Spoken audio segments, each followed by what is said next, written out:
Bismillahirrahmanirrahim.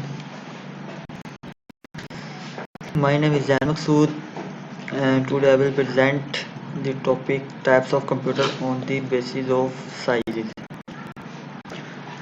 On the basis of sizes there are four types of computers which are supercomputers, mainframe computers, mini computers, PC personal computers. Now first we will discuss supercomputers. What are supercomputers? It was first discovered by Roger Cray in 1976. Supercomputers are the computers which are the fastest and they are also very expensive. मतलब कि super computer हमारे पास ऐसे computers होते हैं जो कि fastest हों और millions trillions calculations per second हमें करके दें. It is used in scientific research areas for analyzing data obtained from exploring the solar system satellite. Super computer scientific research में यूज़ किए जाते हैं डेटा एनालाइज के लिए जो कि हमें सोलर सिस्टम सैटेलाइट जो स्पेस में मूव ऑन कर रही होती हैं उनका डेटा कलेक्ट करने के लिए. फर्स्ट सुपर कंप्यूटर डिस्कवर किया गया था इन 1976 में ही इन 1967 में जो कि फुगाकू था. Fugaku was the world first super computer. Now इसके कुछ हमारे पास एडवांटेजेस हैं और कुछ डिसएडवांटेजेस हैं. एडवांटेजेस में हमारे पास super computers are the computers which are the fastest and they are also very expensive. यानी सुपर कंप्यूटर्स हमारे पास फास्टेस्ट हैं और बहुत महंगे होते हैं. It can calculate up to 10 trillion individual calculations per second. मतलब कि ये हमारे पास बड़ी बड़ी कैलकुलेशंस सेकंड्स में करके देते हैं और यही एक खूबिया जो इसे फास्टर बनाती है. It is used in the stock market or big organization for the managing the online currency, which words such as Bitcoin. It is used in scientific research areas for analyzing, जो कि मैंने पहले बताया scientific research में use होते हैं. Now what are the disadvantages of supercomputers?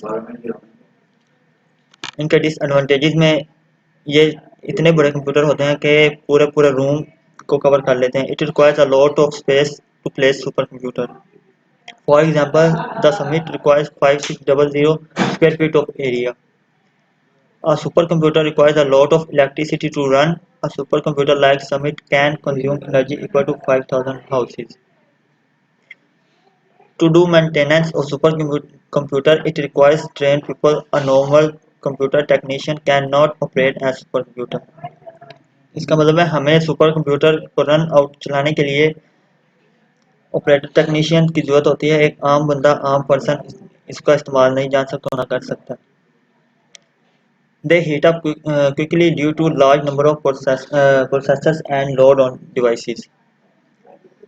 अब हमारे पास सुपर कंप्यूटर की एक खूबी आ जाती है. इनकी मेजरमेंट्स की जाती है फ्लॉप्स में. पिछले नाउ डेज जो भी कंप्यूटर हमारे पास यूज़ हो रहे हैं उनकी अब की जाती है MIP में पर second.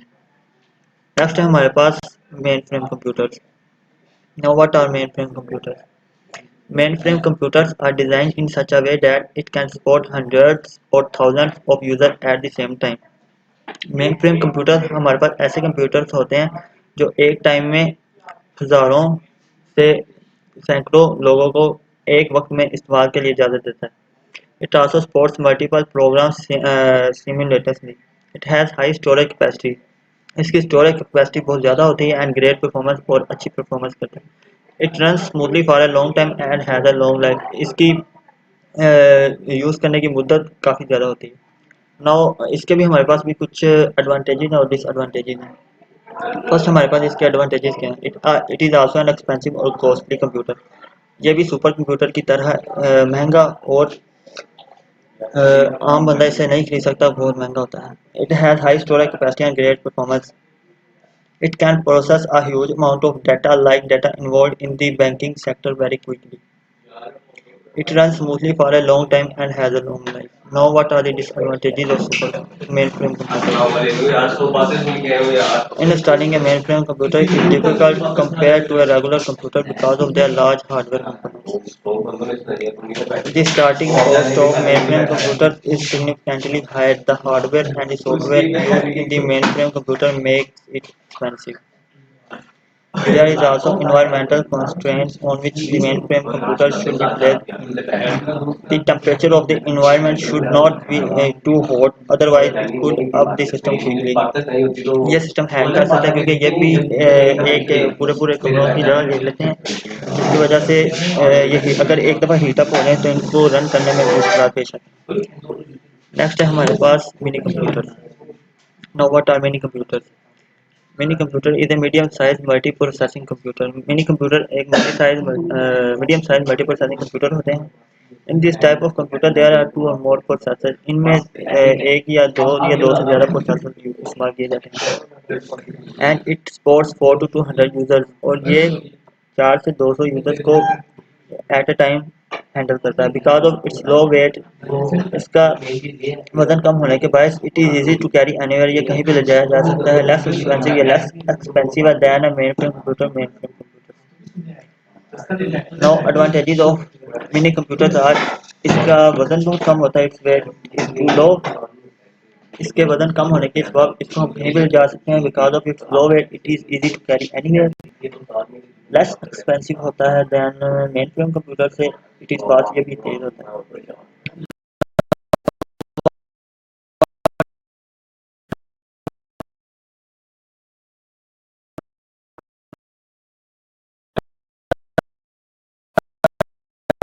Computer is not convenient for everybody. यानी इसका मतलब है कि इसकी जो स्क्रीन होती है वो हर किसी के लिए मुफीद साबित नहीं होती, खासतौर पे नियर साइटेडनेस के लिए, जिनकी आई साइट वीक होती है, उनको मिनी कंप्यूटर पे काम करने में मुश्किल पेश आती हैं। Mini computers are not with much storage space, उनकी स्टोरेज स्पेस बहुत कम होती है। आगे हमारे पास all the models of mini computer come with integrate graphics instead of a dedicated GPU, they do not contain a slot for supporting a separate display। Next है हमारे पास पीसी, पर्सनल कंप्यूटर। इसके बारे में आप सभी जानते होंगे ये क्या होते हैं। मतलब कि ऐसे कंप्यूटर जो हम अपने पर्सनल यूज़ के लिए रखते हैं। It is also known as micro computer. ये माइक्रो कंप्यूटर भी इनको कहा जाता है। It is basically a general purpose computer and design for individual use. It consists of a microprocessor as a central processing unit, CPU, memory, input unit, and output unit. In this, limited number of software can be used। एक हद तक software हम इनमें use करते हैं। It is design for personal use, जैसा कि मैंने पहले बताया, ये पर्सनल यूज़ के लिए इस्तेमाल किए जाते हैं। Now what are the advantages of personal computer? It is limited number of software can be used, जैसा कि आपने बताया डेफिनेशन में, ये लिमिटेड नंबर के लिए यूज़ किए जाते हैं। It is smallest in size, ये साइज में भी बहुत छोटे होते हैं जिसके सबब हम इनको कहीं भी कैरी आउट करके ले जा सकते हैं। इट इज़ इजी टू, ये इस्तेमाल करने में बहुत आसान होते हैं। Now what are the disadvantages of personal computer? Personal computer के डिसएडवांटेजेस हमारे पास इतने ज़्यादा नहीं होते as compare to super computers, main frame computers. ये होट अप हो गए, हैंग नहीं होते। ये हमें जैसा हमें कुछ काम करना होता है इन पे काम करते हैं, इनपुट देनी होती है, इनपुट देते हैं और आउटपुट देते हैं। इनमें यूज़ होती हैं मल्टी प्रोसेसिंग काम भी कर सकते हैं, लेकिन अगर हमें इनको करवाना हो, जैसा कि मैंने आपको पहले बताया, इसमें सेंट्रल प्रोसेसिंग यूनिट सीपीयू है जो कि इसकी इस कॉपी को बयान करता है। आज हम टाइप्स ऑफ कंप्यूटर डिस्कस करेंगे on the basis of data handling capabilities. तो बेसिकली डाटा हैंडलिंग कैपेबिलिटीज़ के हिसाब से कंप्यूटर की 3 टाइप्स होती हैं, एनालॉग कंप्यूटर, डिजिटल कंप्यूटर और हाइब्रिड कंप्यूटर। तो इनको आज हम डिस्कस करेंगे। तो सबसे पहले शुरू करते हैं एनालॉग कंप्यूटर से। So what is analog computer? Analog computer वो कंप्यूटर होता है जो क्या कहते हैं एनालॉग डाटा को ट्रांसफॉर्म करके आपको कैलकुलेशंस परफॉर्म करके आपको क्या कहते हैं वैल्यूज़ देता है। तो it is particularly designed to process analog data, continuous data that changes continuously and can have discrete values in analog data। तो एनालॉग डाटा सबसे पहले क्या होता है कि जो कंटिन्यूस डाटा आपके पास होता है, जैसे कि इलेक्ट्रिसिटी होगी या कोई और टेम्परेचर हो गया प्रेशर हो गया, जो एनालॉग फॉर्म में होता है, तो आप उसको कहते हैं एनालॉग डाटा। सो एनालॉग कंप्यूटर क्या करता है, वहाँ यूज़ होता है जहाँ हमें एग्जैक्ट वैल्यूज़ चाहिए होती हैं या अप्रॉक्सीमेट वैल्यूज़ चाहिए होती हैं, जैसे स्पीड, टेम्परेचर, ईटीसी। सो ये क्या कहते हैं, डायरेक्टली एक्सेप्ट करता है डाटा, एनालॉग डाटा एक्सेप्ट करता है मेजरिंग डिवाइसेस के ज़रिए और कन्वर्ट करता है इनको नंबर्स और कोड्स में, और एक measures the continuous changes in physical quantity. और जैसे जैसे आपके पास कंटिन्यूस डाटा आता रहता है, ये इसको कंटिन्यूस चेंज करता रहता है इसको। अगली टाइप आती है हमारे पास डिजिटल कंप्यूटर। तो डिजिटल कंप्यूटर आप designed in such a way that it can easily perform calculation and logical operations। so digital computer आपके पास जाहिर सी बात है कि जो आप आम रूटीन में यूज़ करते हैं वही आपके डिजिटल कंप्यूटर होते हैं, और ये क्या कहते हैं लॉजिकल और अरिथमेटिक ऑपरेशंस आपके पास सोल्व करने के लिए यूज़ किए जाते हैं। और एट हाई स्पीड मतलब कि आप इसके फ़ौरन आपके डाटा कैलकुलेशन आप ये कर सकते हैं। It takes raw data as input and process it with program stored in its memory. ये अपने अंदर इनपुट लेता है from input devices, keyboard, mouse, microphone, ये ऐसे इनपुट लेता है और इसके अंदर जो प्रोग्राम इंस्टॉल होते हैं उनके ज़रिए इनको प्रोसेस करके आपको फाइनल आउटपुट देता है। It only understand the binary input. और डिजिटल कंप्यूटर में जो लैंग्वेज यूज़ होती है वो है बाइनरी फॉर्म में, 0 1 की फॉर्म में ये डाटा अंडरस्टैंड करता है, उसके उसको कन्वर्ट करता है, आपके रॉ डाटा को कन्वर्ट करता है बाइनरी फॉर्म में, और उसके बाद इसको प्रोसेस करके आपको फाइनल इनपुट देता है। और ऑल जो modern computers like laptop, desktop including smartphone और डिजिटल, ये आपके जो भी आप जनरल में यूज़ करते हैं वो आपके सबके पास डिजिटल कंप्यूटर है। नेक्स्ट हमारे पास टाइप आती है हाइब्रिड कंप्यूटर। अब हाइब्रिड कंप्यूटर इसके नेम से ही पता चल रहा है कि मिक्सचर है कि दो चीज़ों का। तो ये दरअसल मिक्सचर है एनालॉग कंप्यूटर और डिजिटल कंप्यूटर का। इसकी एडवांटेज इसका ये है कि ये फास्ट है, क्या कहते हैं एनालॉग कंप्यूटर है जो फ़ौरन क्या कहते हैं आपके कैलकुलेशन परफॉर्म करता है, हैव मेमोरी और एक्यूरेसी लाइक डिजिटल कंप्यूटर। तो ये हाइब्रिड कंप्यूटर के एडवांटेज ये है क्या, एनालॉग कंप्यूटर की तरह डाटा फास्टली कैलकुलेट करता है और एक्यूरेट और मेजर करता है और मेमोरी में स्टोर भी कर सकता है। So it has ability to process both continuous and discrete data. और इसके बाद क्या कहते हैं कंटिन्यूस और डिस्क्रीट डाटा को प्रोसेस करने के लिए बहुत कैपेबिलिटीज होती हैं। For working when it accepts analog signals and as input, then it converts them into digital form before processing the input data। Working करने के लिए ये एनालॉग डाटा को एक्सेप्ट करेगा as input, then it converts them into digital form for processing the input data. और processor which is use in petrol pump डेट, ये इसकी एग्जांपल है, जैसे पेट्रोल पंप्स में एक प्रोसेसर यूज होता है जो that converts measurement of fuel flow, जैसे फ्यूल आपका फ्लो कर रहा होता है in quantity, and pride is an example of hybrid computer. जो आपका फ्लो कर रहा होता है उसकी मेजरमेंट्स करने के लिए वो एक जो प्रोसेसर यूज़ किया जाता है वो है हाइब्रिड कंप्यूटर। तो यहाँ पे हम कंप्यूटर की टाइप्स एंड करते हैं जी। Thank you. अस्सलाम वालेकुम। मेरा नाम हमजा खालिक है और आज हम जो टॉपिक पढ़ेंगे वो एडवांटेजेस और डिसएडवांटेजेस ऑफ कंप्यूटर है। तो पहला पॉइंट हमारा मल्टीटास्किंग। जैसे कि आपको पता है कि मल्टीटास्किंग से मुराद है कि हम एक ही वक्त में एक से ज़्यादा काम कर सकते हैं। तो कंप्यूटर हमें फैसिलिटेट करता है जिससे ना हम एक ही वक्त में ज़्यादा काम कर सकते हैं। जैसे कि हमने अगर हम कोई फाइल बना रहे हो या MS वर्ड में काम कर रहे हो तो उसके साथ ही हम MS वर्ड में काम करने के बाद साथ साथ हम और भी कुछ काम कर सकते हैं। पीपल पीपल जो हैं वो हमें ऐसा लगता है कि एक ही वक्त में एक से ज़्यादा काम कर सकते हैं। तो ये एक बेनिफिट है कंप्यूटर यूजिंग का। तो अगला है हमारा स्पीड का। स्पीड ये एक कंप्यूटर एक ना एक कैलकुलेटिंग डिवाइस नहीं है, वो एक स्पीड के लिहाज से भी बहुत उम्दा काम करती है। ये एक स्पीड वो हमारा कैलकुलेशंस को एक चंद within a few minutes solve कर सकता है। फिर अगला हमारा पॉइंट है स्टोर ह्यूज कॉस्ट। ये कॉस्ट फ्रेंडली होती है, थोड़ा कॉस्ट ज़्यादा लगता है, यानी कि कॉस्ट ज़्यादा होती है, लेकिन ये बहुत बेनिफिशियल होता है हमारे लिए। फिर अगला अगला पॉइंट क्या है कम्युनिकेशंस का, कि हम यूजिंग कंप्यूटर करते हुए, हम कंप्यूटर यूज करते हुए हम किसी से बात कर सकते हैं out of city, out of country. और आजकल के जो ये जदीद दौर है उसमें तो हम व्हाट्सएप वगैरह, व्हाट्सएप ऐप में ना हम किसी और आराम से बात कर सकते हैं किसी दूसरे ममालिक में।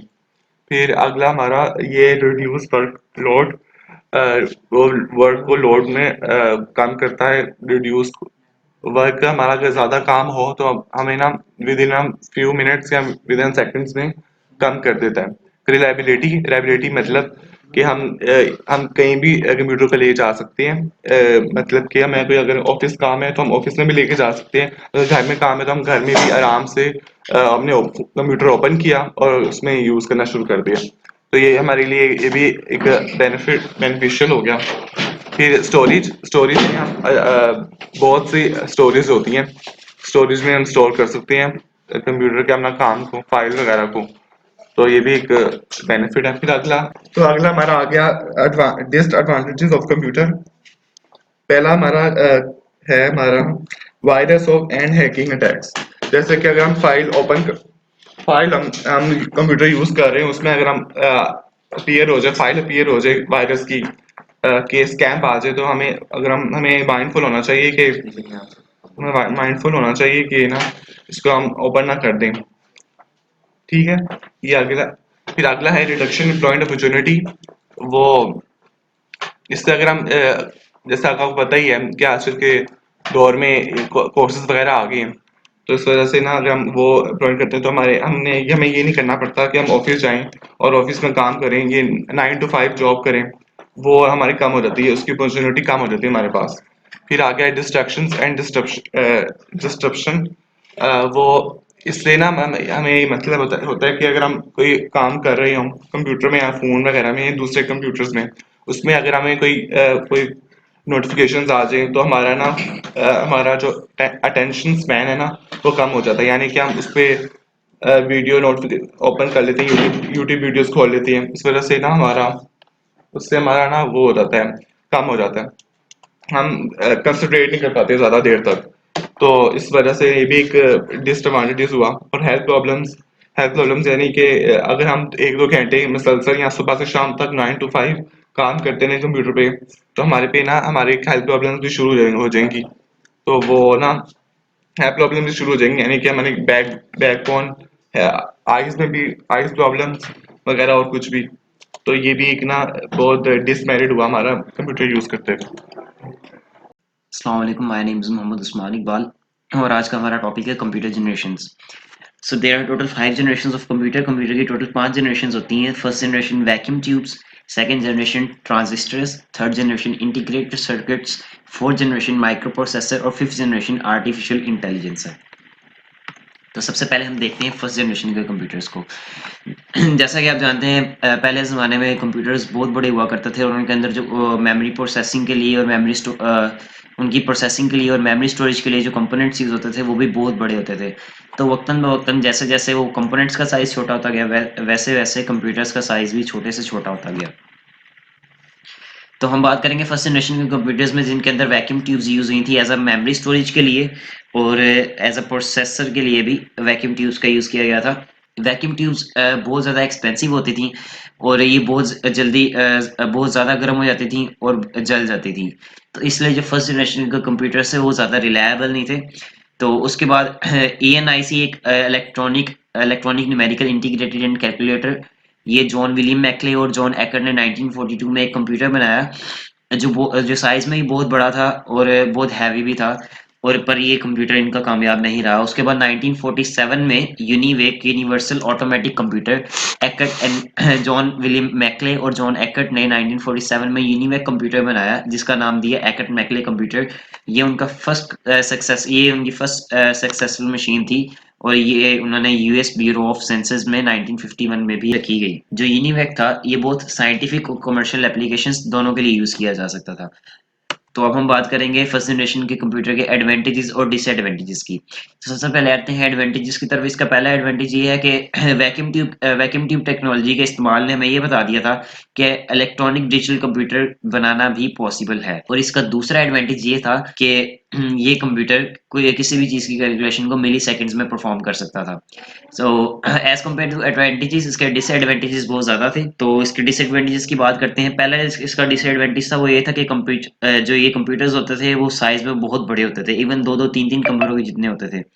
उसके बाद दूसरा इसका डिसएडवांटेज ये था कि ये very large amount of energy require करते थे, इनको चलाने के लिए लार्ज अमाउंट ऑफ इलेक्ट्रिसिटी और एनर्जी रिक्वायर होती थी। उसके बाद इनकी प्रोसेसिंग स्पीड बहुत स्लो थी। चौथा इसका डिसएडवांटेज ये है कि सिर्फ मशीन लैंग्वेज को ही एज अ प्रोग्रामिंग लैंग्वेज इसमें यूज किया जा सकता था। तो हम बात करते हैं सेकंड जनरेशन के कंप्यूटर्स की।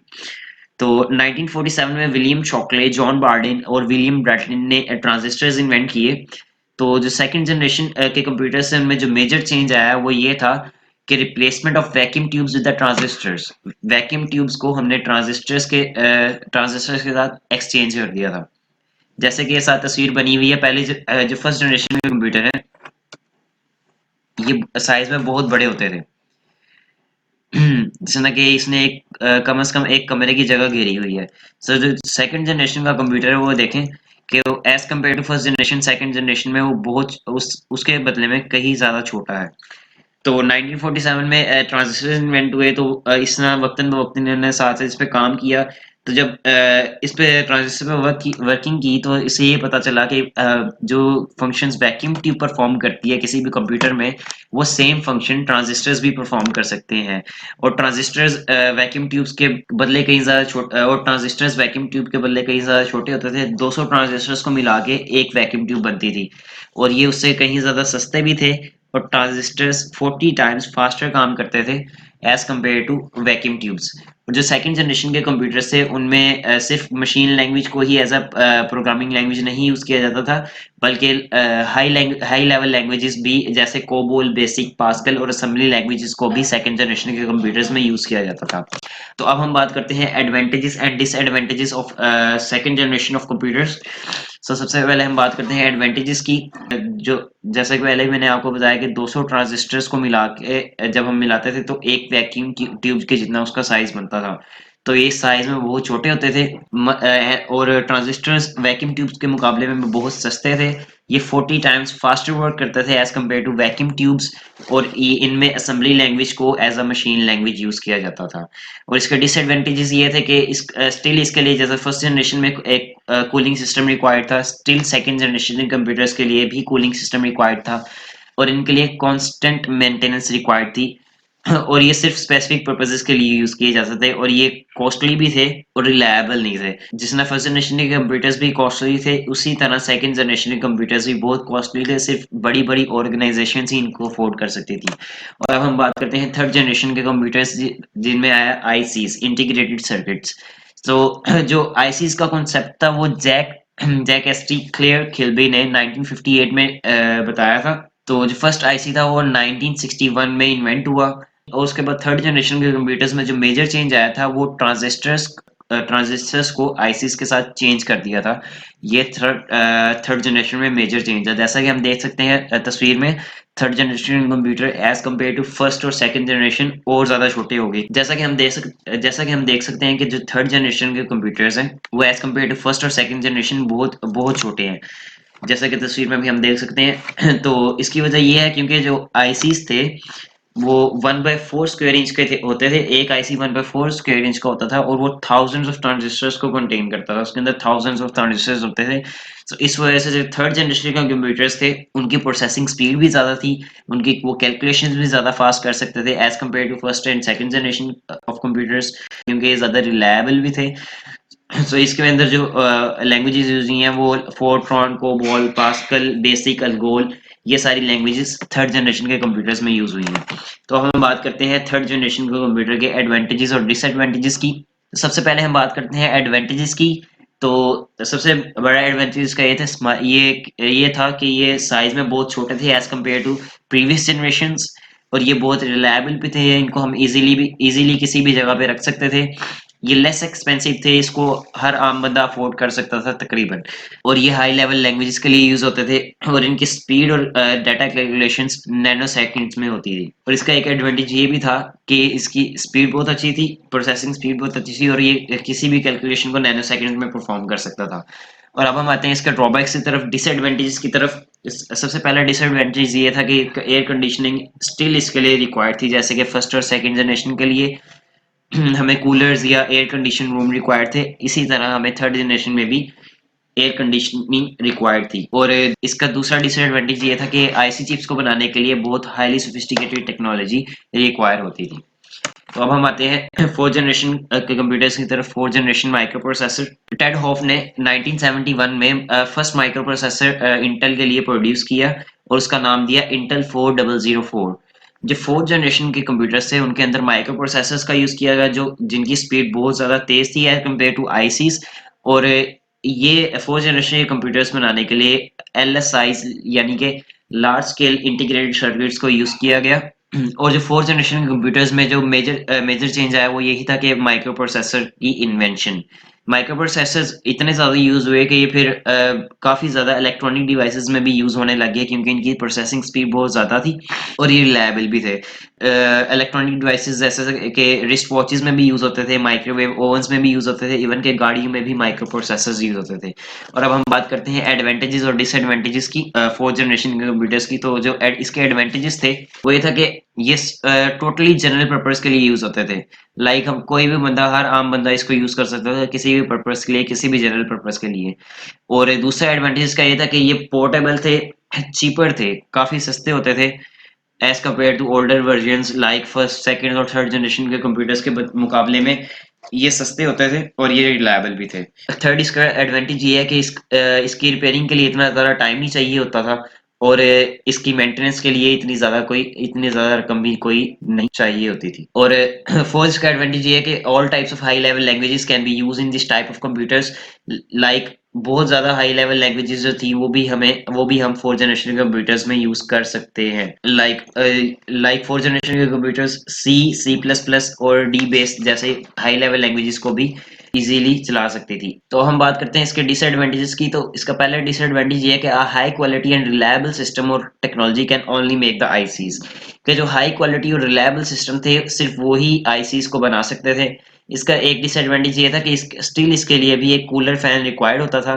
थर्ड इसका डिसएडवांटेज ये है कि जो लेटेस्ट टेक्नोलॉजी है वो यूज होती थी माइक्रो प्रोसेसर्स के मैन्युफैक्चरिंग के लिए। तो हम बात करते हैं फिफ्थ जनरेशन के कंप्यूटर्स की जिसमें है आर्टिफिशियल इंटेलिजेंस। तो जो फिफ्थ जनरेशन के कंप्यूटर्स थे वो आर्टिफिशियल इंटेलिजेंस पे बेस करते थे और वो still in the development stage हैं, वो अभी तक बन रहे हैं। जैसा कि हम देख सकते हैं कि आजकल के दौर में जैसे कुछ एप्लीकेशंस भी हैं जो आवाज़ को पहचान लेती हैं और पैरेलल प्रोसेसिंग के लिए जो चीज़ें यूज़ होती हैं उन सारों के अंदर आर्टिफिशियल इंटेलिजेंस को यूज़ किया जाता है। जैसा कि जो बहुत सारे डेवलप कंट्रीज हैं उनके अंदर आर्टिफिशियल इंटेलिजेंस को सबसे ज़्यादा यूज़ किया गया है। इवन कि अगर उन्होंने होटल्स में जो स्टाफ रखा हुआ है, जो वेटर्स होते हैं, वो भी उन्होंने रोबोट्स को ही रखा हुआ है। तो अब हम बात करते हैं एडवांटेजेस और डिसएडवांटेजेस फिफ्थ जनरेशन के कंप्यूटर्स के। एडवांटेज ये है कि ये रोबोटिक्स है, इसमें रोबोट्स होते हैं, आपको कोई काम करना नहीं पड़ता, आप किसी को भी कोई आप रोबोट को कोई भी कमांड दो रोबोट आपको वो करके देगा। Game playing fifth generation computers में आप अच्छी से अच्छी गेम्स खेल सकते हैं और अच्छे से अच्छे ग्राफिक्स पे खेल सकते हैं। इसका तीसरा एडवांटेज ये है कि natural language understanding and generation, ये किसी भी लैंग्वेज को इजीली अंडरस्टैंड कर सकता है। और इसका फोर्थ एडवांटेज ये है कि ये ऐसे सिस्टम्स बनाता है जो रियल लाइफ सिचुएशंस में किसी भी चीज़ को बहुत आसानी से समझ सकें। अब हम बात करते हैं इसके डिसएडवांटेजेस की। तो इसका पहला डिसएडवांटेज ये है कि they tend to be sophisticated in complex tools. इनके लिए बहुत ज़्यादा कॉम्प्लेक्स टूल्स यूज़ होते हैं इनको बनाने के लिए, जो बहुत ज़्यादा सोफिस्टिकेटेड भी होते हैं। और इसका दूसरा डिसएडवांटेज ये है कि ये किसी भी कंपनीज को बहुत ज़्यादा पावर देते हैं कि वो आप पे नज़र रख सकें कि आप क्या कर रहे हैं और वो आपके कंप्यूटर्स को ईजिली एक्सेस कर सकते हैं।